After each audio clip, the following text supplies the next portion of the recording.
this speech is thought-provoking. Change is a process, not an event. And as you think about changes that you've gone through, what is the difference between a process and an event? And I think we're going to hear that answer this morning with Chris Brown. Chris?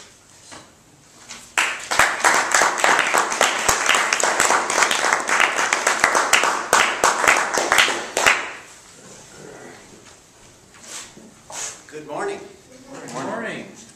Thank you for being here today. Today we're going to talk about something that we're all familiar with. We're going to talk about change. Be the change you want to see in the world.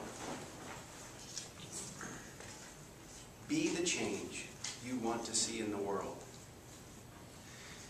I think when you introduce your speech with a quote from Gandhi, you're setting a pretty high standard.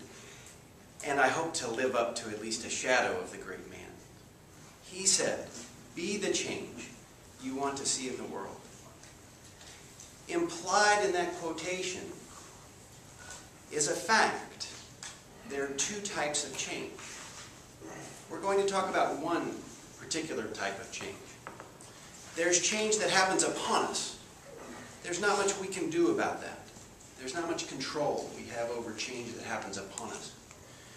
We can control how we respond to changes that happen upon us. But really, that's not what we're going to talk about today. When we hear the words, be the change you want to see in the world, Gandhi is talking about elected change. Change that we choose. Changes that we choose in our lives are a process. We must go through each stage of that process. They are wisdom, action, and resilience. Elected change only takes place after all three phases are complete. You can't skip a step. So we're going to talk today first about wisdom. Wisdom are all the things you need to know before you're ready to take action. And if you just stop and think about what are all the things you need to know before you're ready to start action on an elected change. Elected change could be anything from cutting back on smoking, stopping smoking, changing your diet, starting an exercise program. Elected change. First, we need awareness.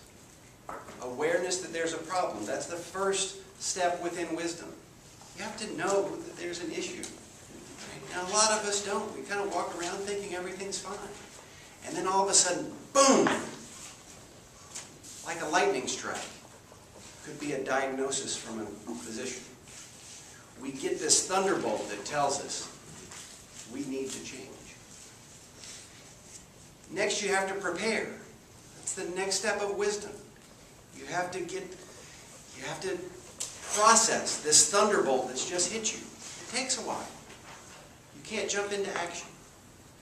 This is why my brother, when he was diagnosed with emphysema, was still smoking a pack a day after the thunderbolt. He wasn't done with the wisdom stage. Next, we have to get the resources.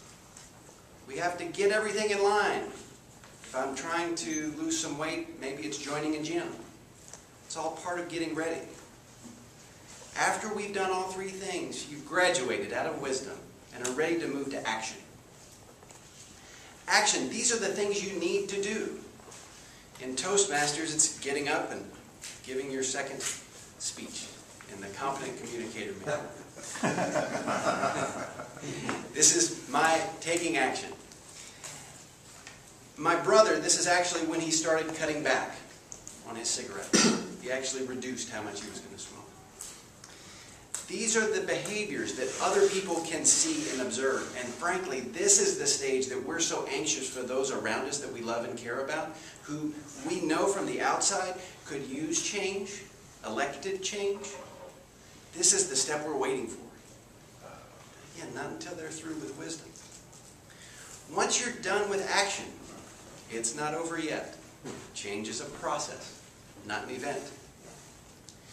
Next is resilience. And I like to think of resilience as the 4 R's. Resilience, obviously, being one. Next, you have to deal with relapse. My brother gets stressed out, has a bad day at work. What's the first thing he wants to do? Lie down. Relapse is part of the change process. It's in resilience. Next, you encounter resistance. Here's a little secret. Everyone around you likes the status quo. Change is scary for everybody. There's going to be pressure. Come on, can't you go back to the old way? It was easier. My brother's wife, she's a smoker too. If he quits, what does she do? There was some pressure there to go back to the old way. Finally, the last R is recovery. You have to recover from those disappointments of a relapse or resistance from people who care about you. Once you're done with that, your change process is done. Change is a process, not an event. It's a marathon, not a sprint. Today, we've talked about the stages of change: wisdom, action, and resilience. I encourage all of you to give some thought. Start the wisdom phase for the elected changes that you need, so you can be the change you want to see in yourself. Thank you.